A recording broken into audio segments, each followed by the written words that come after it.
உடைய மகா பரிசுத்த நாமம் மகிமைப்படுவதாக.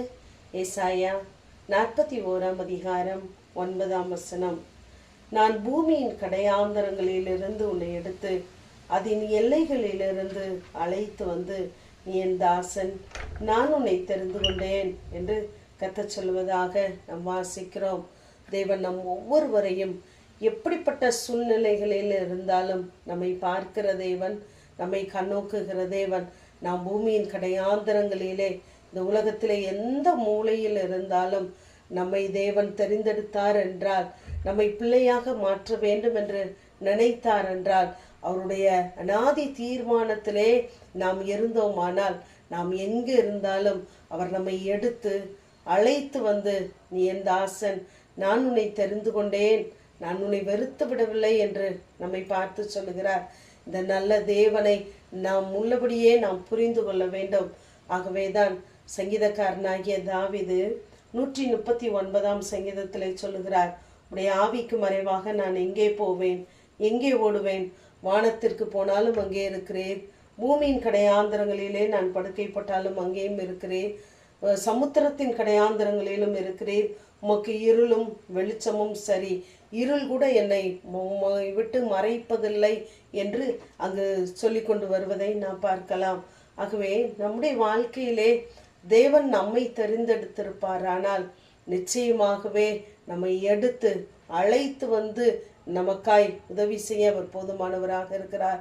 எதற்காக நம்மை எடுக்கிறார், அழைக்கிறார், தெரிந்து கொண்டார் என்றால் 15 பார்க்கிறோம், புதிதும் கூர்மையும் உள்ள பற்களுள்ள எந்திரமாக்குவேன் என்று சொல்லுகிறார்.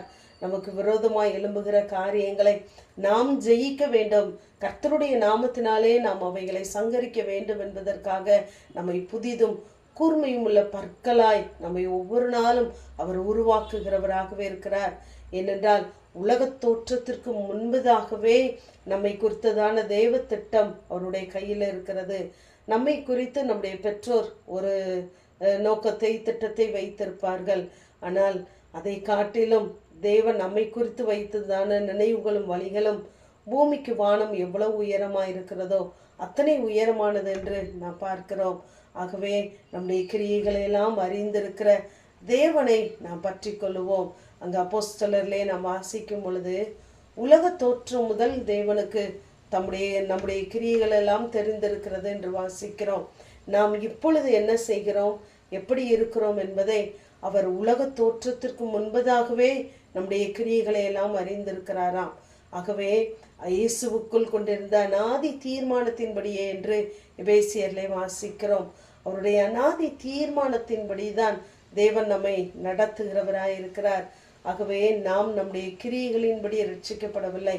அவர் தம்முடைய அநாதி தீர்மானத்தின்படியே ஆதி காலம் முதல் கிறிஸ்துவுக்குள் நமக்கு அருளப்பட்ட கிருபையின்படியும் நம்மை ரட்சித்து நம்மை அழைத்து வந்து நம்மை ஆசீர்வதிக்கிறவராயிருக்கிறார்.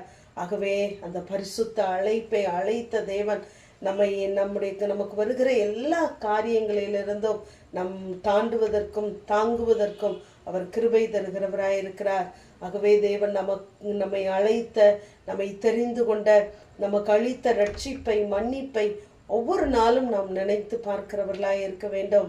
மோசே தேவனுடைய மகிமையை பார்க்க வேண்டும் என்று சொல்லும் பொழுது அங்கு கண்மலையின் வெடிப்பிலே வந்து நிற்க சொல்லுகிறார். ஆகவே நாமும் கர்த்தருடைய திட்டத்தை உணர்ந்து கொள்ள வேண்டும் என்றால் தேவ சமூகத்திலே நாம் காத்திருக்கிறவர்களாய் இருக்க வேண்டும். ஆகவே நம்முடைய நீதிகளை எண்ணியோ, நம்முடைய காரியங்களை எண்ணியோ அவர் நம்மை ரட்சிக்கவில்லை. தானியேல் ஒரு பெரிய ராஜாதான், ஜனங்களால் குறை கூட முடியாதவர் தான். அவர் சொல்லுகிறார், நாங்கள் எங்கள் நீதிகளை எண்ணி அல்ல, உடைய மிகுந்த கிருபைகளை, இரக்கங்களை நம்பி இருக்கிறோம் என்று சொல்லுகிறார். ஆகவே அவருடைய இரக்கத்தை பிடித்துக் கொள்வோம். நாம் கிறிஸ்துவுக்குள் இருந்தால் அவர் நம்மை ஒவ்வொரு நாளும் புதிய சிருஷ்டியாய் மாற்றுவார். ஆமேன். ஜெபம்.